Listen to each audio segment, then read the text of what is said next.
Don't you just hate it when that happens? You just come back from a trip out into the wild and try to repair your car and it goes flying. Or worse, it just explodes. There are probably very many causes for this issue. However, there's one that is much more common than every other. That is the introduction of the blood plague feral on lethal. That is why this bug happens most often on lethal and heartland. Luckily this time my car is still drivable, so I can get away, but oftentimes the car will get pinned against something else, just blow up, maybe blow up your other cars if you're parked at home. It is a massive issue when you run into it. In this video I will be telling you how to keep it from happening, how to recognize the signs of it happening, and what to do when it does happen to you, because no matter what you do, no matter how careful you are, it will eventually happen to you. So we're going to cover all those issues, and hopefully by the end of the video you will be much better equipped to handle the exploding car bug. The first step to prevention and treatment of this issue is understanding why it happens. At the basic level, it's caused by two animations having an unexpected interaction. Basically, one animation interrupts another animation, and then the door on the car doesn't know what to do. The first animation, which happens all the time, is just opening your door as you get in. The second animation is the blood plague feral, ramming the side of your car and knocking your door off. Independently, these two animations work just fine. However, if they happen at the same time, the door gets confused, and then when you repair it, the door is just even more confused and sends your car flying. So let's see if we can find a blood plague feral to show you exactly what causes the bug.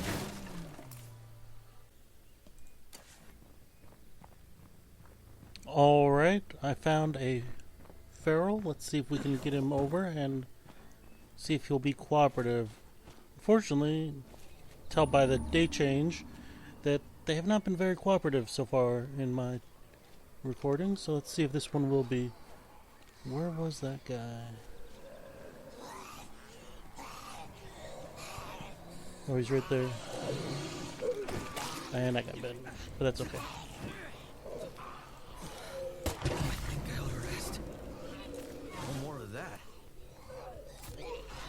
So we just need to lure him over, and as we're getting in the car, he needs to break off the car door. Easy peasy, actually. Okay, let's get away safely. And now when we repair the car, it will go flying. This looks like a good place as any. Cloud is fucking poison.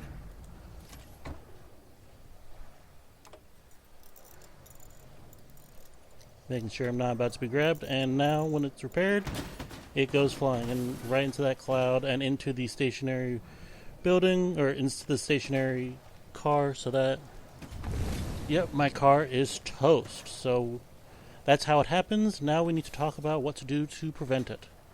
Now on to prevention. There's only one foolproof way of preventing this issue from happening, and that is to remove your car door. If you don't have a car door, the feral cannot destroy it while you're getting into it. Now, unfortunately, if you don't have a car door, that also means that regular zombies and blood plague ferals will just jump on and try to pull you out while you're driving, which is very dangerous. If you're not quick, you're probably going to get pulled out, which makes fighting hearts even harder. It also means you cannot use the car door to kill any zombies that you see on the road. So if you really want to take down a screamer or some zombies before you get out, you might end up using the front of your car, which will damage your car even more. And that leads to another issue. If you repair the car when you don't have a door, most likely you're going to get the door back, which just leads you back to the original state where the car door is the problem. So unfortunately, the only way to prevent the feral from knocking off your car door is to not have a car door. Now you can try to be careful around a plague We feral. left our supplies just For lying example, around. if there was a Now they're all fucked blood up. plague feral behind me chasing me, instead of getting in on this side, I could run all the way around to this side, and hopefully it wouldn't have time to chase me around the car and then ram the car door. But that's just, lowering chances instead of totally preventing it from happening. Now, what happens if you know for sure that you have a car that will explode when you repair it? Let's talk about that next. Alright, so you need to repair your car, but you're pretty sure that if you repair it again, it will explode. Either because you just repaired it and it exploded, in which case it will explode again, or you just left a situation where you think, or you're pretty sure that a feral knocked off your car door while you were getting in. What do you do? Because you don't want to just keep wasting repair kits trying to repair this broken car that will just keep exploding over and over again. The easiest solution is to simply quit to the main menu. You can just come down here, exit to main menu, then load back in, and you'll be able to repair your car just fine. Unfortunately, when you do that, all your missions will reset. So I'll lose access to this wandering trader until the next wandering trader comes by. I'll have to wait for this plague sampler mission to respawn, so on and so on. If you don't want to leave the mission or leave the game, there's another solution.